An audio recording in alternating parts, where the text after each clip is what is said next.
Hello and welcome all of you. आज का हमारा टॉपिक है आय का चक्रीय प्रवाह दो क्षेत्रीय अर्थव्यवस्था में। हमारे आधुनिक अर्थव्यवस्थाएं, संपूर्ण विश्व की अर्थव्यवस्थाएं इस समय मौद्रिक अर्थव्यवस्था है। मौद्रिक अर्थव्यवस्था का अर्थ है कि हम वस्तुओं और सेवाओं के एक्सचेंज के लिए, उनका विनिमय करने के लिए हम मुद्रा का प्रयोग करते हैं। मुद्रा विनिमय के माध्यम का कार्य करती है। अभी हमने कहा दो क्षेत्रीय अर्थव्यवस्था में, तो हम मानते हैं कि यहाँ पे हमारे जो प्रवाह हो रहा है मुद्रा का, वो दो क्षेत्रक के बीच में हो रहा है। एक परिवार क्षेत्रक है।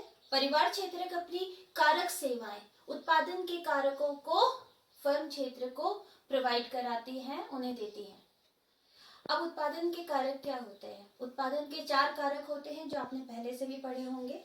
भूमि, दैट इज लैंड, श्रम, पूंजी और उद्यम वृत्ति। इनके बारे में अभी हम डिस्कस करेंगे। तो परिवार क्षेत्र उत्पादन के कारकों को फर्म क्षेत्र को प्रदान करता है और फर्म क्षेत्र उत्पादन के कारकों के बदले में उन्हें मुद्रा के रूप में भुगतान करते हैं, जिसे हम कारक आय कहते हैं। दूसरी ओर फर्म क्षेत्र वस्तुओं और सेवाओं का उत्पादन करता है और उन वस्तुओं और सेवाओं को परिवार क्षेत्र को बेचता है और उस बिक्री के बदले में फर्म क्षेत्र को भी मुद्रा प्राप्त होती है। तो यहाँ पे मुद्रा ने क्या कार्य किया? एक विनिमय का, एक मीडिएटर का कार्य किया है।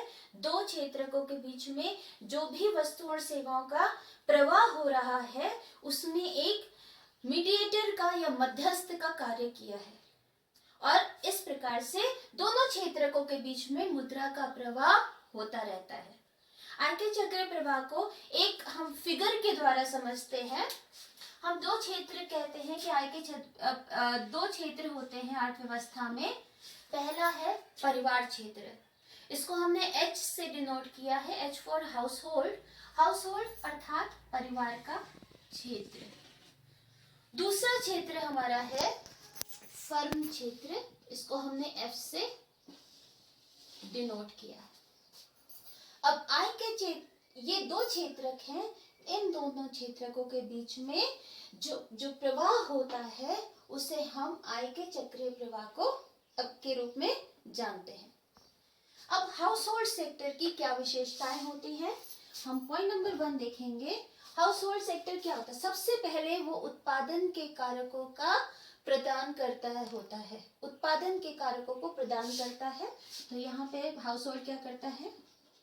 उत्पादन के कारक प्रदान करता है।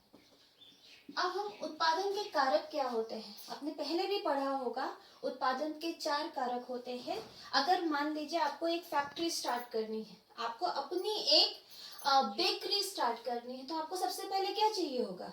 एक जगह जहां पे आप उस बेकरी को स्टैब्लिश कर सके। तो उस जगह को हम कहते हैं भूमि। चाहे वो खाली भूमि हो, चाहे बिल्डिंग हो, वो दोनों चीजें हमारी भूमि के अंदर आती हैं। अब आपने बेकरी तो स्टार्ट कर दी, आपने भूमि खरीद ली, लेकिन वहां पे कार्य करने के लिए कुछ लोग भी चाहिए होंगे। तो वो क्या आपको प्रदान करते हैं? अपनी मजदूरी या श्रम प्रदान करते हैं। तो उत्पादन का दूसरा कारक होता है श्रम। तीसरा है, हमने बेकरी के लिए बहुत सारा सामान खरीदना होता है। मशीन्स खरीदेंगे, कच्चा माल खरीदेंगे, आटा है, शुगर है, बहुत सारी और भी चीजें होती हैं जो आपको खरीदनी होंगी। उसके लिए आपको धन और की आवश्यकता पड़ेगी और ये धन कहलाता है पूंजी। और चौथा है आप स्वयं, जो इन तीनों उत्पादन के कारकों को एक साथ इकट्ठा करके आप जो प्रोडक्शन का कार्य करोगे, उसे हम कहते हैं उद्यम वृत्ति। That means entrepreneurship. जो हम उत्पादन के कारकों के इकट्ठा करके हम कार्य करते हैं उत्पादन का, इसे बोलते हैं उद्यम वृत्ति। तो उत्पादन के ये जो चार कारक हैं, इन चार कारकों को कारक कहाँ से आते हैं? ये कारक आते हैं परिवार क्षेत्रक से, और परिवार क्षेत्रक इन कारकों को फर्म क्षेत्र को प्रोवाइड करता है। तो आपने ये चार कारक देखे, ये क्लियर होने हैं। इसके बाद दूसरी विशेषता होती है हाउस होल्ड सेक्टर की वस्तुओं और सेवाओं का उपभोग करना। हम और आप सभी चीजों का उपभोग करते हैं। हम मार्केट से पेंसिल लेके आते हैं, मार्केट से अपनी ईटेबल्स खाने पीने की चीजें लेके आते हैं, कपड़े खरीदते हैं। ये सब काम कार्य क्या कहलाते हैं? उपभोग करना। तो हम किस चीज का उपभोग करते हैं? हम G&S लिख रहे हैं। G for goods, S for services. G for goods, goods मतलब सर्विसेज, सॉरी वस्तुएं, S फॉर सर्विसेज, सर्विसेज का अर्थ है सेवाएं। तो वस्तुओं और सेवाओं के उपभोक्ता होते हैं। उसी तरीके से फर्म क्षेत्र की भी कुछ विशेषताएं होती हैं। फर्म क्षेत्र पहला काम क्या करता है? जो उत्पादन के कारक हमारे परिवार क्षेत्र से आए हैं, उन उत्पादन के कारकों का नियोजक होता है, उन्हें यूज करके, प्रयोग करके उत्पादन को करता है। तो सबसे पहले इसकी विशेषता क्या है? उत्पादन के कारकों का नियोजक। पॉइंट नंबर 2 जो सबसे इंपॉर्टेंट होता है, फर्म क्षेत्र बनाया ही किस लिए जाता है? वस्तुओं और सेवाओं के उत्पादन के लिए। तो इसकी दूसरी विशेषता है, फिर से हमने वही शॉर्ट फॉर्म लिखा है, G&S, वस्तु और सेवाओं का उत्पादक होता है। अब इन्हीं एक्टिविटीज की वजह से परिवार क्षेत्र और फर्म क्षेत्र के बीच में एक प्रवाह, निरंतर प्रवाह चलता रहता है। तो हम देखते हैं सबसे पहले क्या होता है? हाउस होल्ड के पास क्या होते हैं? उत्पादन के कारक। अब ये उत्पादन के कारक हाउस होल्ड किसको प्रदान करता है? फर्म को। ये एरो देख रहे हैं आप, इस एरो का मतलब है हाउस होल्ड से चलकर ये उत्पादन के कारक कहाँ गए? फर्म के पास। तो हम इस फिगर में यहाँ लिखेंगे भी उत्पादन के कारक, और यहाँ में मेंशन करना होता है फिगर में कि कौन से उत्पादन के कारक हैं। तो 4 उत्पादन के कारक के नाम लिखेंगे: भूमि, श्रम, पूंजी और उद्यम वृत्ति। ये 4 उत्पादन के कारक हाउस होल्ड से फर्म क्षेत्र की ओर जाते हैं। अब फर्म क्षेत्र क्या करेगा? इन उत्पादन के कारकों का प्रयोग करके वो यहाँ पे वस्तुओं और सेवाओं का उत्पादन करेगा। और जब वस्तु और सेवाओं का उत्पादन करेगा तो वो वस्तु और सेवा स्वयं के लिए नहीं उत्पादित कर रहा है, वो क्या करेगा? इसे मार्केट में बेचेगा। और बेचने के बाद कौन खरीदता है? परिवार क्षेत्र। तो इस प्रकार से फर्म क्षेत्र से परिवार क्षेत्र की ओर, अब ये देखिए एरो हमने उल्टा किया है। अब फर्म से परिवार की ओर प्रवाह हो रहा है। किस चीज का प्रवाह हो रहा है? वस्तुओं और सेवाओं का प्रवाह।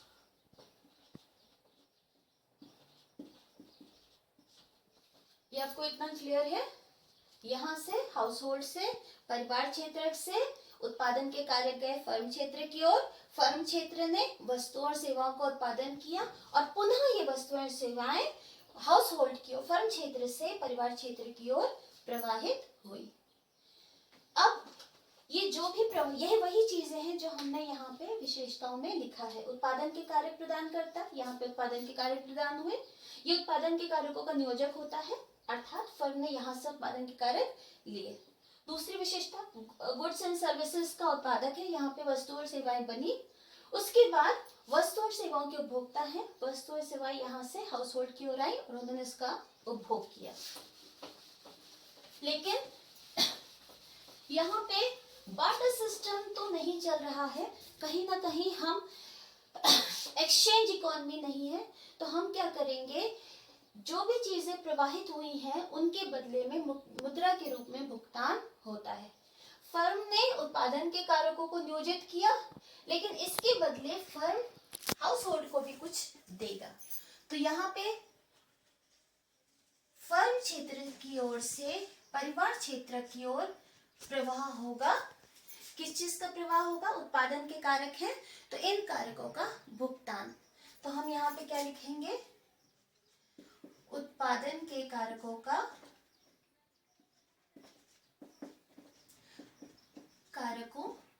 का भुगतान, जिसको हम आम भाषा में या सरल भाषा में हम कहते हैं कारक आय। इसको हम ब्रैकेट में लिख देंगे। ये क्या है? कारक आय। आगे जब हम चैप्टर पढ़ेंगे नेशनल इनकम में, तो कारक आय हम हर जगह प्रयोग करेंगे। कारक आय होती कौन कौन सी है ये भी आपको पता होना चाहिए। जो हमें यहाँ मेंशन भी करना है, भूमि है। अगर आपने भूमि किसी से किराए पर ली, तो आप भूमि के जो स्वामी है उसको क्या प्रदान करेंगे? किराया। तो भूमि पर क्या दिया जाता है? भुगतान किस चीज का होगा? किराए का। श्रम, आपने मजदूर रखे, आपने अपने लेबर्स रखे जो आपके यहाँ काम कर रहे हैं उत्पादन का, उन लेबर्स को आप क्या प्रदान करोगे? धन प्रदान करोगे। उस मुद्रा को बोला जाता है मजदूरी। तो सेकंड हमारा हो गया मजदूरी। थर्ड है पूंजी।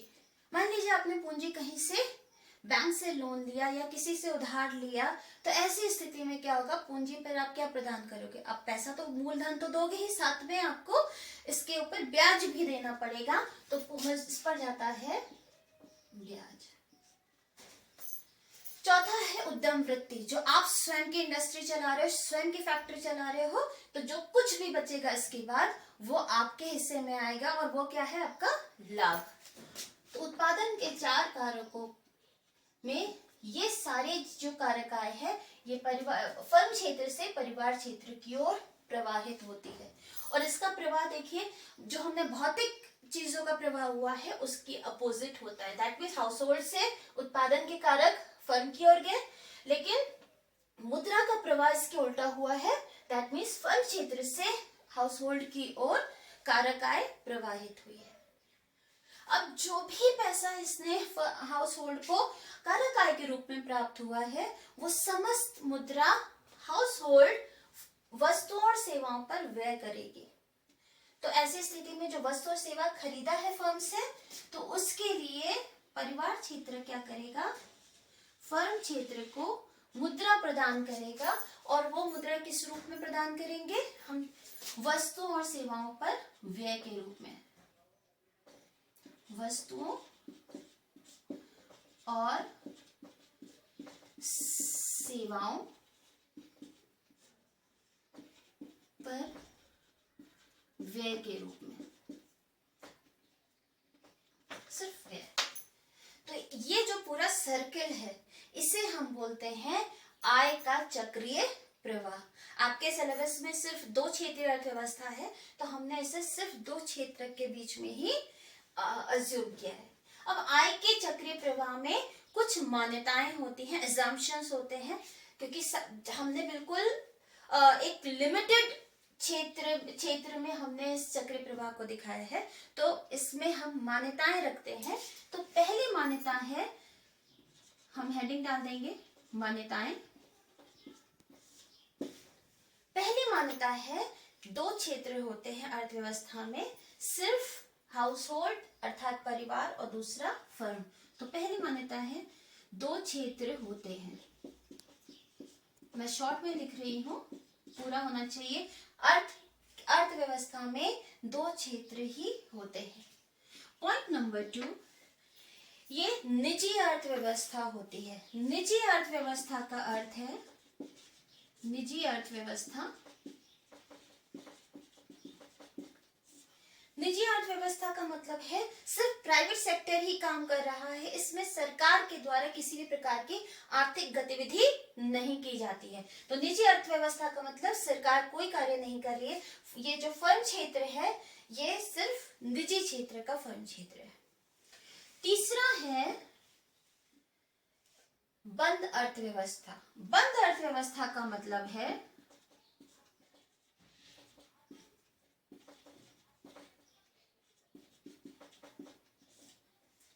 कि हमारा विदेशों के साथ किसी भी प्रकार का आर्थिक ट्रांजैक्शन नहीं हो रहा है, हम विदेशों से कोई भी एक्सपोर्ट इंपोर्ट नहीं कर रहे हैं। इसके अलावा नेक्स्ट है अर्थव्यवस्था में कोई भी बचत नहीं की जा रही है। तो हम शॉर्ट में लिख रहे हैं बचत नहीं। इसका अर्थ क्या है? फर्म क्षेत्र से परिवार क्षेत्र को जितने भी पैसे मिले हैं मुद्रा के रूप, कारक आय के रूप में जो भी मुद्रा मिली है, वो सारी मुद्रा हाउस होल्ड वस्तुओं सेवाओं पर खर्च करेगा। मान लीजिए फर्म ने उत्पादन किया ₹100 का, फर्म ने ये 100 रुपए किसको दिए? हाउस होल्ड को, पूरा का पूरा वो खर्च करके यहाँ पे उन्होंने दिए, हाउस होल्ड के पास आए ₹100। अब हाउस होल्ड इसमें कुछ भी नहीं बचाएगा, वो पूरा का पूरा 100 रुपए ये फर्म क्षेत्र को सीधे ट्रांसफर कर देगा वस्तुओं और सेवाओं पर व्यय के रूप में। अब जब फर्म के पास से 100 रुपए आए, फर्म भी किसी प्रकार की बचत नहीं करेगी और पूरी की पूरी जो इनकम है इसकी वो कारक आय के रूप में प्रदान करेगी। तो दैट मीन्स ये 100 रुपए निरंतर इस चक्रीय प्रवाह में, निरंतर इस चक्र में चलते रहेंगे। ना हाउस होल्ड कोई बचत कर रहा है और ना ही फर्म कोई बचत कर रही है। क्लियर? इसके बाद है अर्थव्यवस्था में किसी भी प्रकार का फाइनेंशियल सेक्टर नहीं है। फाइनेंशियल सेक्टर मतलब वित्तीय संस्थाएं नहीं है। देखिए, वित्तीय संस्था में हम क्या करते हैं? अपनी की गई बचतों को हम जमा करते हैं। वित्तीय संस्थाएं जैसे बैंक आदि होते हैं, हम अपनी बचत वहां जमा करेंगे, फिर फर्म्स वहां से लोन लेंगे। लेकिन दो क्षेत्रीय अर्थव्यवस्था में हम वित्तीय क्षेत्र संस्थाओं को नहीं देख रहे हैं। और पांचवा है, 6th पॉइंट है, हाउस होल्ड अपनी पूरी कारक आय को वस्तुओं और सेवाओं पर व्यय करेगा। तो समस्त कारक आय व्यय हो जाएगी। तो ये इसकी मान्यताएं हैं। इन मान्यताओं के अंतर्गत ही ये जो हमारे जो आय के चक्रीय प्रवाह का लॉजिक है वो इसमें सक्सेसफुल होगा। इसके अलावा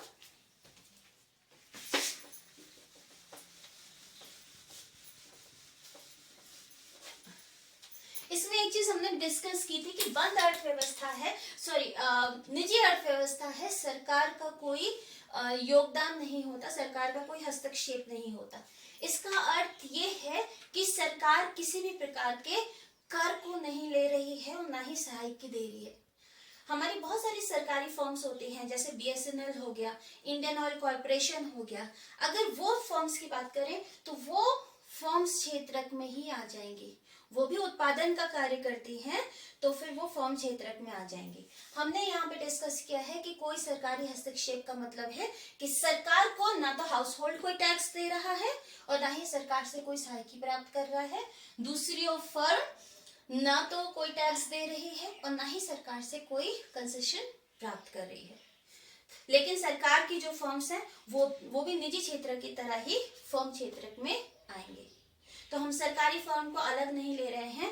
वो फर्म क्षेत्र में, चाहे वो निजी हो चाहे सरकारी हो, वो उत्पादन करती हैं, उत्पादन के कारकों का नियोजन करती हैं, उत्पादन के कारकों को आय प्रदान करती हैं और उन्हें उसके बाद वस्तुओं सेवाओं को निर्माण करके उनकी बिक्री करती हैं।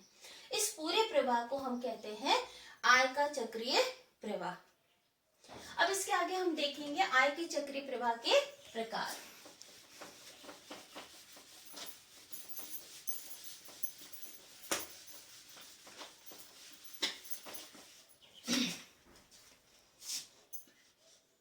शॉर्टकट ही मैं लिख रही हूं।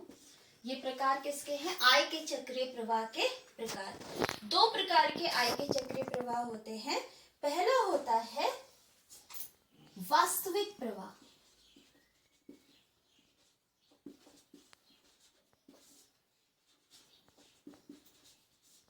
और दूसरा है मौद्रिक प्रवाह।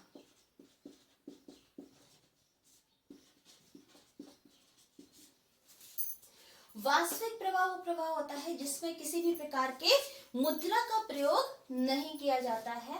हम इसको एक डायग्राम के द्वारा से सहायता से समझते हैं। पहले डेफिनेशन इसकी देखते हैं वास्तविक प्रवाह की क्या होती है। वास्तविक प्रवाह का अर्थ है हाउस होल्ड या परिवार क्षेत्र से फर्म क्षेत्र की ओर उत्पादन के कारकों का प्रवाह। परिवार क्षेत्र से फर्म क्षेत्र की ओर उत्पादन के कारकों का प्रवाह और फर्म क्षेत्र से परिवार क्षेत्र की ओर वस्तुओं और सेवाओं का प्रवाह। इसको हम लिख भी देते हैं। उत्पादन के कारक भूमि, श्रम, पूंजी, उद्यम वृत्ति। और यहां फर्म ने क्या किया? उत्पादन किया, और उत्पादन करके किस चीज का प्रवाह किया?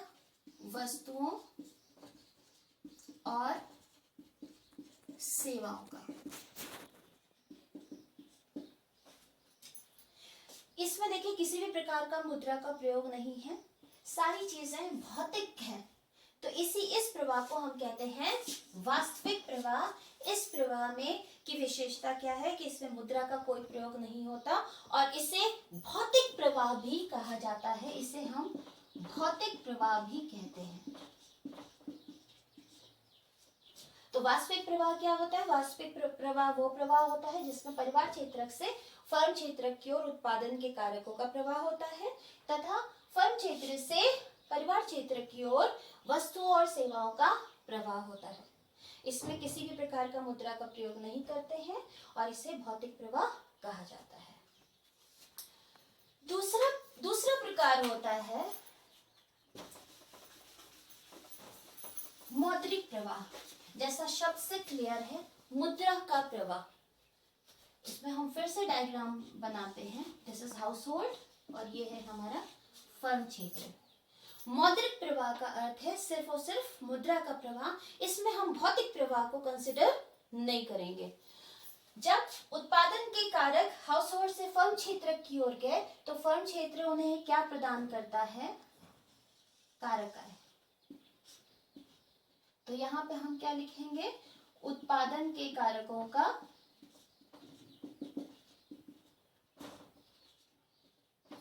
भुगतान।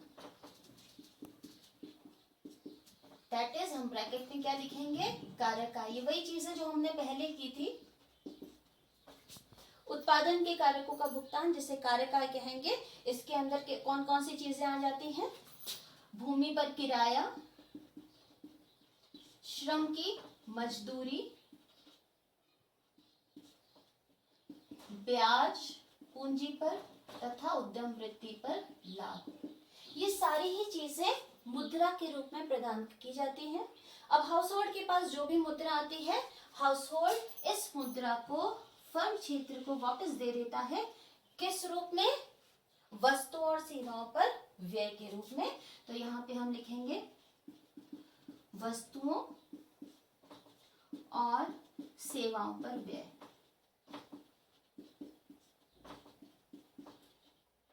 इस प्रवाह को बोलते हैं मौद्रिक प्रवाह। इसमें सिर्फ और सिर्फ मुद्रा का प्रवाह चलता है। फर्म ने उत्पादन किया, उत्पादन के कारकों को यहाँ पे मुद्रा प्रदान की, और उत्पादन और के कारक जो परिवार क्षेत्र से होते हैं, उनके पास जो मुद्रा आती है पूरी की पूरी वो फर्म के पास वापस भेजते हैं। अब इसी से हम 3 चरण होते हैं। आय के चक्रीय प्रवाह के 3 चरण होते हैं। तो ये चरण या स्टेजेस, हम किस स्टेजेस देख रहे हैं? आय के चक्रीय प्रवाह की चरण। सबसे पहले फर्म क्या कर रही है? उत्पादन के कारकों को प्रयोग करके वो क्या कार्य करती है? अपने पास तो रखेगी नहीं, तो वो क्या कार्य करती है? उत्पादन करती है, और उत्पादन के दौरान आय सृजित होती है। तो पहला चरण है जो यहाँ पर होता है, पॉइंट नंबर 1। इस चरण में उत्पादन या फिर आय का सृजन, उत्पादन या फिर आय का सृजन। तो फर्म क्षेत्र, इसका पहला चरण क्या है? उत्पादन की प्रक्रिया के दौरान आय सृजित हुई। दूसरा है जो सृजित आय है, फर्म ने जो आय सृजित की है वो क्या किया है? उसने वितरित की है किराया, मजदूरी, ब्याज और लाभ के रूप में। तो किसको दिया? हाउस होल्ड को दिया। तो इसे कहते हैं वितरण। तो दूसरा चरण है वितरण। किस चीज का वितरण? जो फर्स्ट स्टेज में, पहले चरण में आय सृजित हुई है, उस सृजित आय को उत्पादन के कारकों के बीच में वितरित करना सेकेंड स्टेज है। थर्ड स्टेज है व्यय। दैट मीन्स उत्पादन के कारकों ने वितरण के द्वारा जो प्राप्त आय प्राप्त की है, उस आय को वो वस्तु और सेवाओं पर ये व्यय कर रहा है। तो पहला स्टेज क्या है? आय का सृजन, यहाँ पर फर्म क्षेत्र में उत्पादन के दौरान। दूसरा स्टेज इस वितरण के रूप में जो हाउस होल्ड तक मुद्रा के रूप में आय पहुंची है। और तीसरा स्टेज है